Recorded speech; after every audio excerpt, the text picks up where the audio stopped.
kapitbahay. May 3 tips ako para sa mga kapitbahay nating mga na-stroke. Unang-una, exercise. Kailangan mo mag-exercise kasi yung exercise helps the brain remember kung ano yung movement na nawala sa'yo. Diba? Na-paralyze ka nga. Pag na-paralyze ka, hindi na nga magalaw, diba? So, para maalala niya kung ano yung dating kilos niya, kailangan mong i-exercise. Pangalawa, repetition of movement. Kailangan yan para paulit-ulit, pag ginagawa mo to, paulit-ulit, naalala ni brain hanggang sa magkaroon na to ng memory tungkol dun sa movement na yon. Pero hindi ibig sabihin na repetition, paramihan na ng repetition or paramihan na ng mga counts. May narinig kasi ako, mga grupo na nagpaparamihan sila ng counting, alam mo yun? So, wag ganun. Okay? Number 3.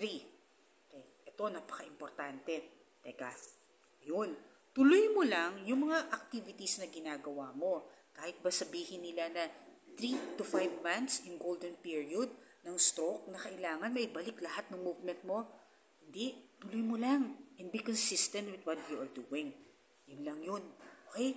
Kaya ikaw, kung gusto mo pa ng more tips, kapitbahay ko please follow for more. Okay?